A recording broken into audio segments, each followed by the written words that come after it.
Welcome back to the X Zone, everyone. I am Rob McConnell. We're coming to you from our broadcast center and studios in Hamilton, Ontario, Canada.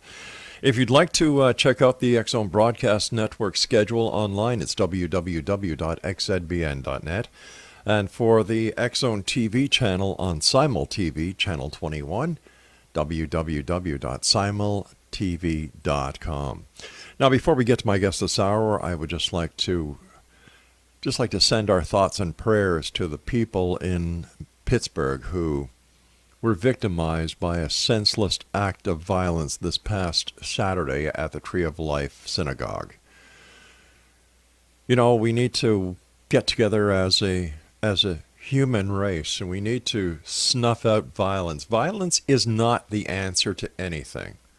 Love is the answer. So to all the people who've lost family, or who know someone who has been injured or taken away from us way too fast because of this act of violence, our thoughts and prayers are to each and every one of you. And as a former member of law enforcement, a first responder up here in Canada, to my brethren in blue in the United States, God bless you guys, and we hope that each and every one of you who were injured in this horrific act get back to the force as soon as you can. We need you guys, and to all the members of law enforcement first responders, we salute you.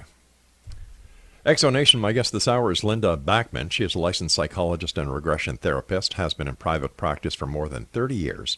Now, since 1993, Dr. BACKMAN has guided innumerable individuals in regression hypnotherapy to access their past lives between lives. In this way, she assists people to more fully recognize who they are as souls throughout our many lifetimes and during the times that we cannot incarnate. Regression hypnotherapy allows the client to understand their soul mission, soul progress, soul relationships, and much more. Dr. BACKMAN's work includes guiding soul regressions, speaking and writing, as well as training others in soul regression hypnotherapy, both in the U.S. and abroad. Joining me now from Boulder, Colorado, is Dr. BACKMAN. And Linda, welcome back to the X Zone. Thank you so much, Rob. It's good to be with you. Always good talking to you, Linda. Why is regression hypnotherapy so popular these days? Well, I think that's a great statement, and I think it's growing in popularity. So I think that's a great question. I basically, it makes me go back to your opening, and I'm so glad that you acknowledged and supported these people that just went through such a horrific experience. It's awful, Linda. I mean, there you are. You have many of the problems in our culture that show up in those kinds of events. I think, basically, Rob, I believe that people are looking for deeper answers, deeper explanation to, why am I here? Who am I? What's the point? How can I assist humanity to move beyond these kind of crazy, fear-based, hate-based situations? So people are looking for, I think, deeper awareness of what's the point in their life and life overall. Maybe for our listeners who haven't had the opportunity and pleasure of listening to you on the show before, Linda, maybe you can describe to our listening audience, what is soul regression? Okay. Well, soul regression basically is a trained therapist, such as myself or many other trained therapists, in the U.S. and Canada and outside of both of those two countries where you and I live. Yeah. So a regression therapist guides the client. It's almost like the reverse of someone who's a capable channel or medium. The regression therapist guides the client to become their own, you might say, channel to access important past lives, to access understanding of who they are as a soul, why are they in body. The client is using their own intuitive capabilities. We can all access our own soul-level information as well as our own spiritual guides. In your regression practice, how did you learn that we incarnate between both Earth and not on Earth, or interplanetary? Yeah, that's a great question. So back years ago when I was training in regression work, I had a mentor, and one of my mentors is a person that many people have read his books, Dr. Michael Newton. Mm-hmm. And in the work that Newton did, essentially Newton verified aspects of the afterlife and how we plan our lives. He basically did regression work and discovered that clients began to tell him similar sorts of things. Michael would say, in my years of training with him, that we have lives on Earth and we have lives not on Earth. I accepted that. I believed that. And maybe for the first, I've been guiding regression for about 25 years, and I've been a psychologist about 40 years. For the first maybe 10 years, Rob, of my regression practice, periodically I had a client access a past life not on Earth that seemed very believable. But then suddenly, in the range of 10 to 15 years ago, I started noticing in my regression practice that more than half of my clients, without me directing them to go to a life not on Earth, just directing them to allow a past life to come forward, that about half or more of my clients were accessing past lives not on Earth.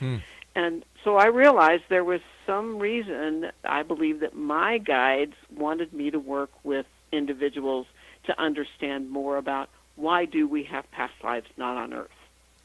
Well, where do the souls originate from, I guess, is a starting point. If we can understand this, maybe we'll be able to understand what soul regression is about. Many people believe that when they're born, this is the first incarnation that they've had. So where does the soul actually originate from then, Linda? As best I understand, that's a question I'm asked periodically. I think that's a very, you might say, esoteric question that I think the human brain that we have in many ways is only has a certain degree of capability. So my understanding of where do souls originate is that it has to do with higher frequency. It has to do with an energy source greater than we are. Some people are going to call that God. Some people will call that the source, Great Spirit, the Tao, the different terminologies. Souls originate from, I would say, a high frequency that we might call a divine level. How do we know this? Good question. I always say when I'm answering questions that when I give answers, what I'm doing is, after 25 years of guiding regression clients, basically, for the most part, week in and week out, this is what I've heard from far more than one client, which causes me to think, since I'm not putting those ideas in the client's mind, they're telling me, I'm not telling them, that there must be validity if more than one client, more than two clients, usually far more than 5 clients, have said similar things. So that's where my answers basically come from. But that's kind of vague. Because if we're making statements to the fact that, we are reincarnated and that we have past lives, how do we quantify its validity? I mean, besides based on what people who enter a post-hypnotic regression session or a hypnotic regression session are telling us. How do we know that this is not something that they have heard, either listening to a New Age show, watching a TV show, or reading a book? How do we know it's a legitimate claim?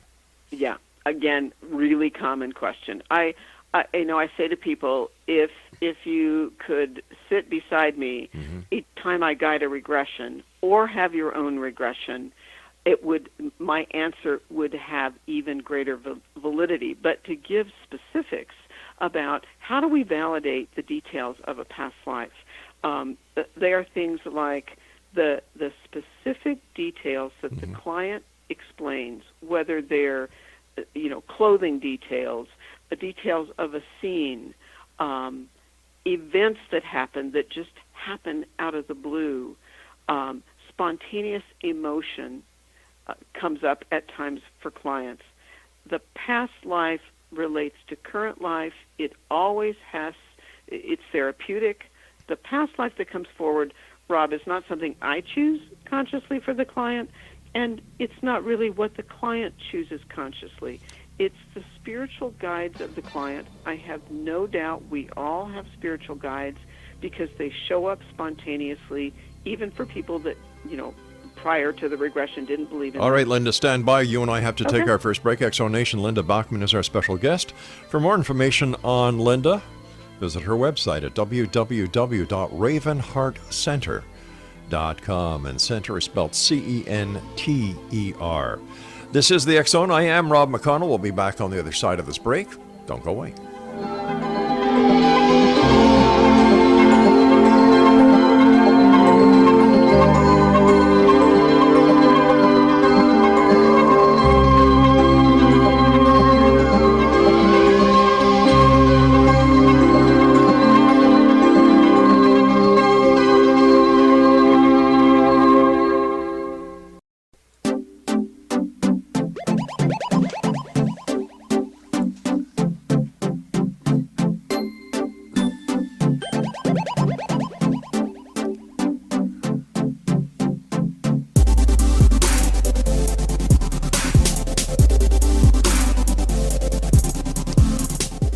Exonation, my guest this hour is Dr. Linda BACKMAN. Her website is www.ravenheartcenter.com. I understand that there are two different types of souls, Linda, or at least two that are more noticeable or talked about than others. Number one is the earthbound soul, and number two is the interplanetary soul. What is the difference between these two souls?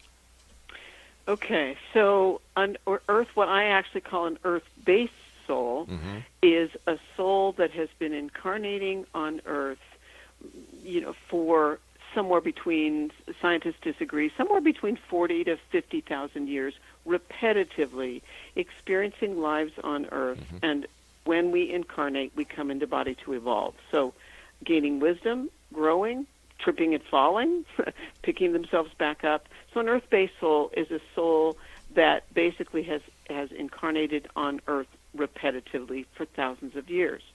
An interplanetary soul is a soul that only comes to Earth periodically, may not have been on Earth before, or perhaps has been on Earth 5 times, 50 times, 100 times, but primarily incarnates not on Earth.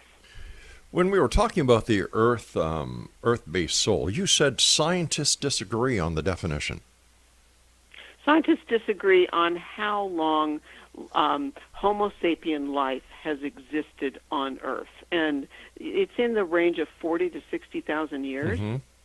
But so scientists give, that range of how long have we had Homo sapiens that were incarnating, that were incarnated souls. And so essentially the way I explain it is that when Earth was new and souls began to incarnate here on Earth, souls came from somewhere else. They all had originally incarnated somewhere else. Some of us, I actually am an example of an Earth-based soul, some of us came to Earth long, long ago and almost exclusively have been incarnating only on Earth. Other souls that are currently in body, that are many of my clients that I've worked with over the last 10 to 15 years, are souls that don't primarily come here, but are highly evolved souls that come from other places in the celestial realm, other, you might say, locations, if you will, that are evolved cultures. And those souls, what I've learned from my clients, there are more souls in body right now on Earth who are what I call IP or interplanetary. There's a greater influx of those souls right now because Earth is struggling. All right, something that has raised my interest that you stated. Once again, scientists disagree on the definition, and then you basically said that science, if I understand you, has confirmed the existence of the soul. And if this is the case, who is the scientist and how did they do it? Well, that's not exactly what I'm saying, but there are scientists, yes, studying consciousness. There are many scientists studying what you might call non-materialistic consciousness. Right. and being able to verify through different research projects that How? there is a consciousness that doesn't necessarily reside within our body. How has this been confirmed, and what research projects? Well, some of the research projects are ones where there's been a number of what is called intercessory prayer research that's been replicated, 2 or 3 different times, where people that are healing from surgery or some kind of, serious medical trauma, some are being prayed for at a distance. And when I say prayed, I don't necessarily mean Christian prayer or Muslim prayer, prayer genetically. Some of these people are being prayed for at a distance, remotely. Others are not being prayed for. And the replicated research continues to show that the ones where there's this energy being sent to them for healing, they tend to heal faster. Their blood pressure, balances out more quickly, bleeding lessens faster. Right. So that's not the only kind of research that's going on. There's a lot of other research basically looking at consciousness. There's mediumship research that's been done a lot at the University of Arizona, looking at, so how do we access information perhaps from a loved one on the other side? How does a medium or a channel give information to a client or speak phrases that the loved one would have used? How does that work? There's all types of different research. But there's no proof. Well, it depends on what you want to call proof. I want quantified scientific proof. What other kind of proof is there? I think that's part of the problem, honestly, Rob, in our culture. Why? Is that, so what do we mean by proof? So, for example, if I guide a client and they discover a very detailed past life that for them explains a fear or explains a prior relationship with someone or explains a physical issue they've been struggling with in life today, in my opinion, when information comes forward, sitting with the client, I believe I can sense and intuitively know that it's valid. But can I prove that in some black and white fashion? No. But don't you think that the onus is on the so-called channels, mediums, psychics? Because for so long, society has been duped by these so-called people. And now, because of the New Age movement, they are seeking credibility. They are seeking to have them be taken seriously. And yet they're doing this without offering any evidence. It's based on belief, not on fact. So how do we change the way that society is supposed to look at these once called charlatans? I would disagree that it's not based on fact. I don't do mediumship work, but there are very capable mediums that can describe what your loved one looked like. They can give you your loved one's name. They can use phrases that the loved one used. If that isn't some degree of what you might call case study research, and I'm not in the business of convincing anybody. That really and truly is not my job. But don't you want people to believe you? Well, of course. So if you are making these claims and giving these people legitimacy, isn't it up to you, when stating these facts, to supply some evidence that would be looked at by the audience to give them the opportunity to say, well, that makes sense?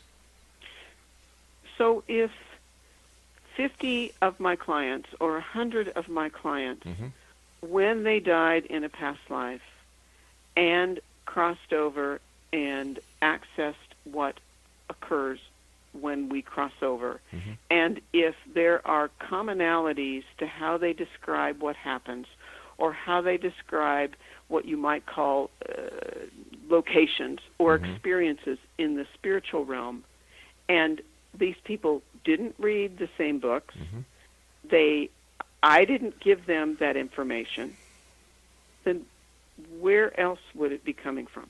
I don't know, but how can we quantify it if there are so many questions? How can we say it's legitimate? Don't we owe it to those people who are receiving this information? And I don't mean the client, I mean the public, who obviously are the target of this quest of getting the information out there. Isn't it up to the person, or even up to the psychic, the channeler, or the regressionist, to supply the public with the facts, not the supposition? I mean the facts. And if they cannot be proven as facts, should that not be stated? Well, I'm not totally sure, Rob, for what reason you're kind of pushing on this issue. Well, no, the reason is very simple. The reason is very simple, and I will tell you. We need to be sure of what we say these days. And all I'm asking for is clarification, that's all. Yeah, of course we do. Yeah. But case study research, if you study case study research, which I had to do, I have a PhD in psychology. If you study case study research, what you're looking at, comparability from case to case to case. And when you find repetitive information among a certain number of cases, then that is formal case study research. Okay. But isn't research finding today that ESP, telecommunication, or not telecommunication, but telepathy is playing a major part in some of these claims?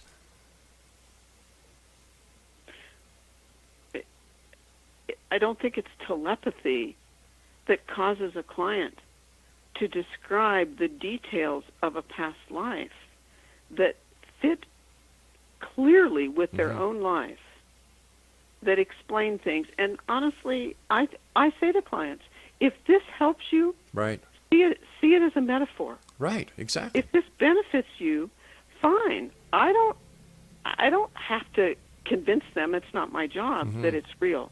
But honestly, if you sat alongside me week in and week out, or had your own regression, right, I think you would comprehend from not just a left brain perspective, but also a right brain perspective. I think both are essential. All right, stand by. We've got to take our news break at the bottom of the hour. Exonation, Dr. Linda BACKMAN is our special guest. www.ravenheartcenter.com, and we'll be back after the news. Don't go away.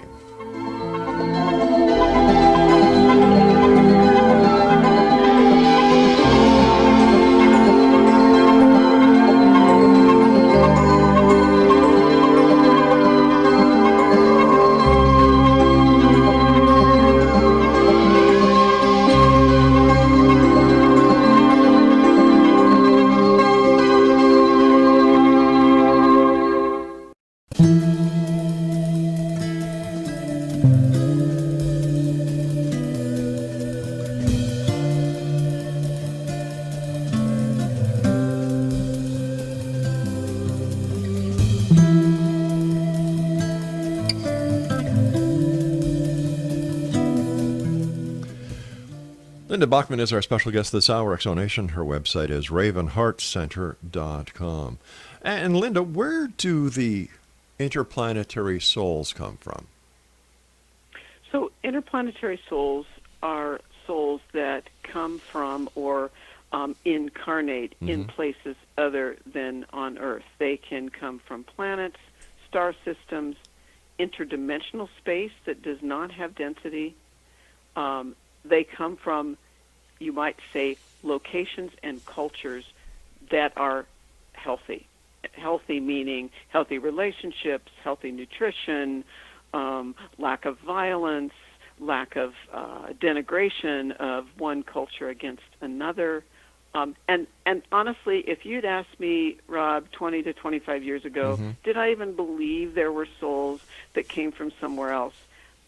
Back then, as a conventional psychologist, which is what I once was, I would have thought that was just literally crazy until I began to regress clients.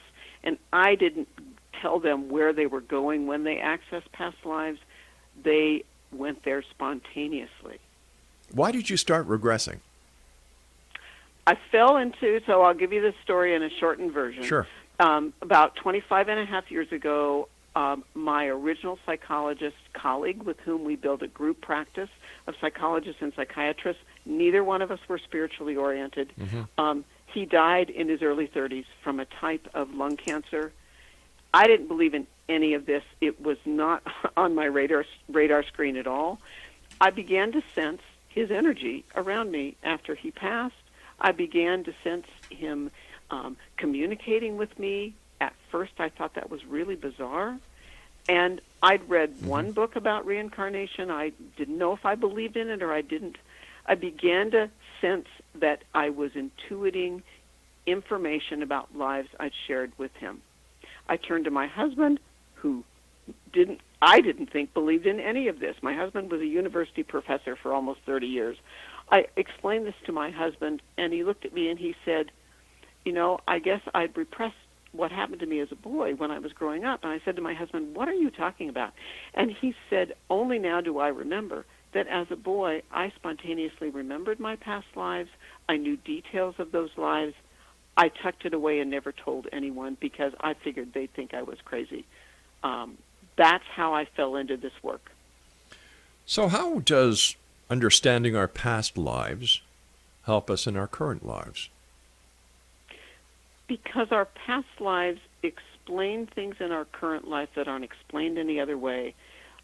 Relationship issues or struggles or relationship connections, sometimes physical issues that no doctor can explain, can be lessened or released by understanding their remnants of a past life. We have fears and phobias that go back to past life events that we don't understand, therefore, they affect us. Once we comprehend where they're coming from, we can often lessen them. So essentially, we come into body to evolve as a soul. That's why we incarnate lifetime to lifetime. It's how we grow. It's like going to school. And so past lives help us understand karma. Where did we take actions in past lives that weren't the most useful, that we need to balance in life today? Or dharma, what accomplishments, what soul intentions did we accomplish in a past life that in life today we don't believe we've ever accomplished? Like being a capable parent, having a comfortable romantic relationship, earning a comfortable living. So we have karma, we have dharma. That's how we evolve as a soul. But what happens if a person's got a good life and everything is good? Like, I've got 6 great kids. They're all doing fantastic. I've had a wonderful career. I've got a loving wife, 12 grandchildren. What more could I ask for? Well, those are not necessarily the kind of people that come for regression. Now, they might want to understand more deeply, what is their purpose? Well, for what reason did they choose to embody this time? And so even someone like you just described, Rob, may come for the type of regression that is the longer kind of regression. I guide past life and I guide soul-level regression. They might want to understand, why am I here? Yeah. Am I doing all I came to do? But why do we need to go back? What I've seen over the years is that it seems the people who are weak in life seek out these answers because they do not have the ability to make things right in their life, and they're looking for excuses on why they're such a failure. I completely, with all due respect, I completely disagree. Well, of course you would. I don't call that weakness. What is it then? It's they're seeking to understand themselves at a deeper level in order to move more forward in their lives. They're looking for deeper answers about who are they at the core level, why are they here. I don't think it has anything to do with weakness. In fact, I often think it's completely related to strength, and it's related to the depth of understanding of who am I and what more can I do, both for my own soul evolution, but the evolution of this human culture, which in my humble opinion is kind of, if you will, a mess at the moment. Right. I can agree with that to a certain extent, but it looks to me that people who seek New Age reality are looking for New Age excuses. So for you, what does New Age reality or New Age excuses mean? Well, I mean these people who go to New Age practitioners for advice, who go to these people seeking answers, who go to these people, they go to psychics, they go to channels, they go to mediums. In my opinion, it's because they can't face life. They cannot see their own fallacies. They cannot see what is, stopping them from being successful, stopping themselves from being lovable. First of all, if you can't love yourself, you can't love anyone else, number one. People look at challenges in their lives as failures. Well, challenges in your lives are, in my opinion, strategies to success. They're lessons. Of course. And it seems that the people who seek, I don't know why I'm this way now. There must be something in my past. Yeah, it's in your past. Take a look at your current past. Why? Is there something that you've done wrong in life? Is there something that you've missed? I really don't believe in past life regression. I don't believe in the hereafter. Well, I believe that a person has the ability to do anything they want, but they need to take the initiative themselves. They need to look at the man in the mirror and investigate their lives. I believe that's where the answers lie. So I'll be honest, I don't understand for what reason you're interviewing me, given I believe we've lived before and we will live again. And this is a continuum, not a single shot deal this lifetime. I'm looking for answers. I'm looking for proof of what people are saying. And what would constitute proof? Evidence. Scientifically quantified evidence. Something that can be proven beyond the shadow of a doubt. Religion has been trying to do it for years. The New Age movement has been trying to do it for years. And when it comes to the proof, it sounds great. But, to quote a Wendy's commercial, where's the beef? So what I hear you saying is life is we are purely left-brained individuals, that our right hemisphere of our brain serves no purpose. What I'm saying is that we are the creation of ourselves, that we come to this existence as a blank hard drive that you buy at a computer store. And through our lives and through our actions, we program the hard drive. Rob, honestly, I'm not totally sure why then I'm a guest, because I have no doubt we are a soul living one life to the next, growing and evolving. We bring our history with us. We bring our pitfalls as well as our accomplishments. Right. We are continuing to grow and evolve as a soul. It isn't a one-shot deal, or I wouldn't have done this work for 25 years. But I guess what I'm trying to get to, Linda, is why you and others out there are so sure. Because of the content that comes forward for people that comes from their left brain and their right brain. Where else would they get that? The internet? And can we prove that there is a higher power or a higher force? I'm not a religious person, but I also don't see myself as a New Age love and light person. All right, we've got to take our final break for this hour, and I just want to thank Dr. BACKMAN for joining us. I think that she needs a reality check.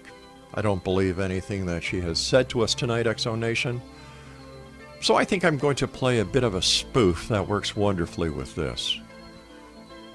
I'll be back on the other side as we as we kind of look at life in a different light. It's called reality. I'm Rob McConnell. Don't go away.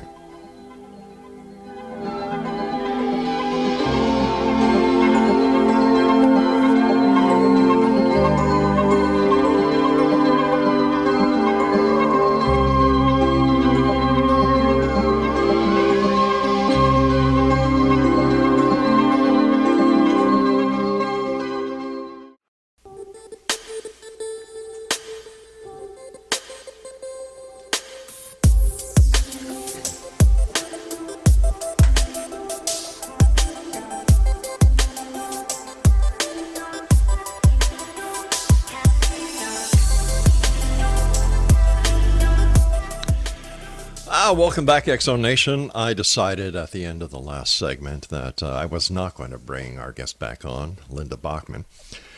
Her shtick is past lives and between lives soul regression sessions and training, which means she makes money out of this. Now, let's take a look at what we were talking about.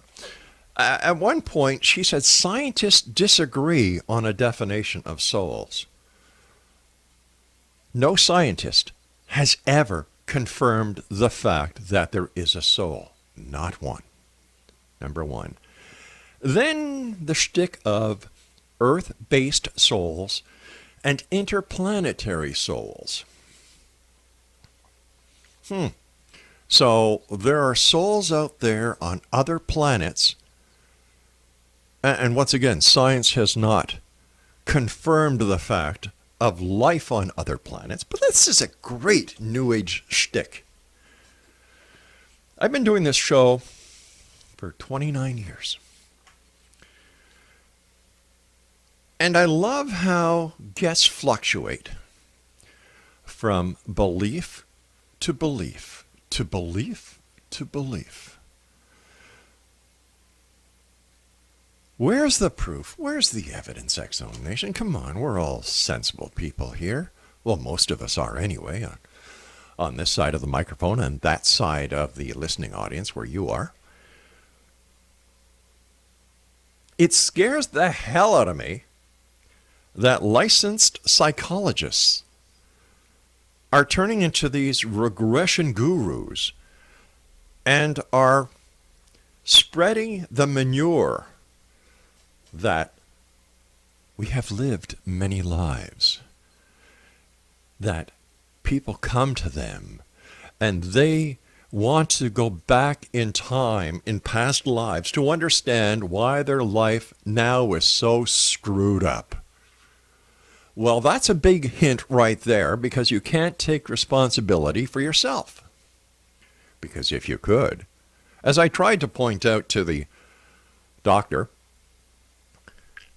they wouldn't go to them in the first place. Whatever happened to going to your minister? Whatever happened to talking to your family? Whatever happened to talking to your best friend about these problems? You know, my best friend when I was growing up, Don Murdoch, a super guy, we talked about everything. Then I was fortunate enough to meet my wife, who was my very best friend. And we talk about everything. No secrets, none whatsoever. Our children talk to us openly, honestly, because there's no judgment. We don't say, well, you know what? The problem is not with our parenting. The problem is not with your job. The problem is not with your lack of attention in school. The problem is who you were in a past life. So what you need to do is go down to see a past life regressionist and get yourself hypnotized and go back in previous lives. And then, before you go to the past life regressionist, I hate to tell you this, but, you know, your soul may not be from Earth. It may be from another planet, another dimension, another reality. You may have been a donkey in another life on another planet. Who knows? But you're here to learn. And you know what? Because you can't face reality, go see a hypnotherapist. What a bunch of bunk. What a bunch of bunk. If anything, the New Age community has spawned a group of people who have the ability to find excuses for why people fail and then charge them for these sessions. I don't care if you're a doctor. I don't care if you're a PhD. In fact, PhD means piled higher and deeper.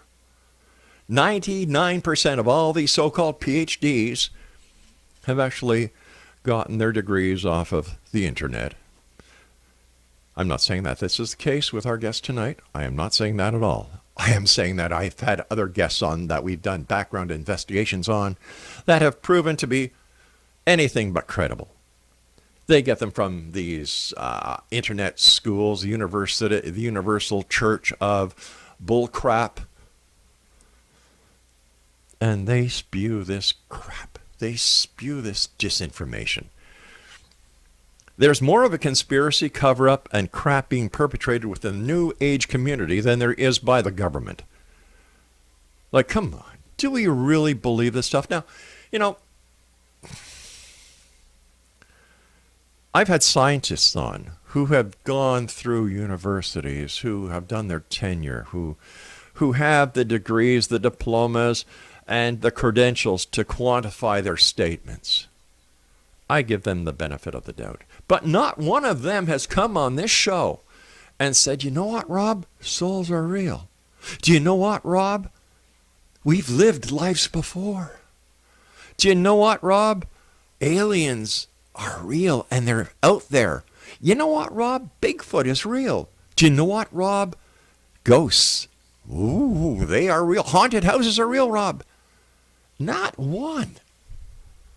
And yet you get all these New Age people who decided that they're experts because either they write a book, usually, self-published. Number two, they actually have the gift of the gab and they convince other people that they know what the hell they're talking about. Or they spend $12 on GoDaddy.com and they pay a server to put up a website and all of a sudden they're an expert. No. Why do I ask these questions? Because you make the statements. And if you make a statement on this show, you're not going to get the Snorri Nori routine. You're not going to get the other podcast routines. You're going to get the X Zone. We want answers. We want the truth because you, the listener, the viewer, the reader, deserve it. I'm not here to hold the guest hand and to pat them on the back and say how great you are, how wonderful you are. You are such a service to society, unless they deserve it. At the beginning of this hour, I thanked the police officers in Pittsburgh, the first responders, for what they did. I gave my heartfelt sorrow to the people who lost relatives and friends in that useless, violent attack in the synagogue in Pittsburgh, Pennsylvania. That comes from the heart. What else comes from the heart is my questions to a guest who cannot successfully answer my questions. That's what upsets me. That raises more flags than enough. Quote and unquote, scientists disagree on the definition. You said it. I didn't. And then confirmed by science, who, what, when, where, why, could not be answered. How do we know there's an earthbound soul? How do we know there's an earth-based soul? How do we know there's an interplanetary-based soul? Where is the evidence? Or like I love asking people, where's the beef? Remember that Wendy's commercial? Little old lady would come up and say, where's the beef?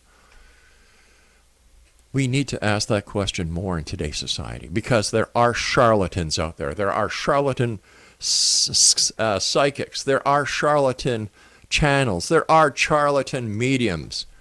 And you notice how everything within the New Age works into everything. Like 25 years ago, she didn't believe. But, and my heart goes out to the family of the coworker that she lost. All of a sudden, she felt the presence. she had read a book on reincarnation. It makes me wonder if certain people are able to differentiate between fact and fiction. And where does the mind's power play in all of this? Where does the mind's belief or the person's belief translate into thought transmission? How do we know that these aren't waking dreams? I'm not talking about the example that I give, that the only difference between a dream and reality is doing something. But you know, the nightmares that you have, or the dreams that you're greater than you really are, or the other weird dreams that we all have based on our, I don't know. We deserve the truth. We deserve the facts. We deserve honesty. And if you don't know the answer to something, say, I don't know. But if you're going to tell me scientists disagree on a definition, tell me who the scientist is, how they came to that conclusion, or don't say it at all. Because what it does is you just put your foot in your mouth. When you can't answer these questions, you, the audience, I know this for a fact because I got the emails, say, wow, Rob, that guest didn't know what the hell they were talking about. Thank you for weeding them out. You know what? That's my pleasure. And I do that Monday through Friday from 10 p.m. Eastern until 2 a.m. Eastern, right here from our broadcast center in Hamilton, Ontario, Canada, here in the X Zone. Now, I'll be back on the other side of this news break as we continue from our broadcast center in Hamilton, because this is a place where fact is fiction. And fiction, well, sometimes is reality, and other times it's nothing else but a bunch of bull crap. I'm Rob McConnell. Don't go away.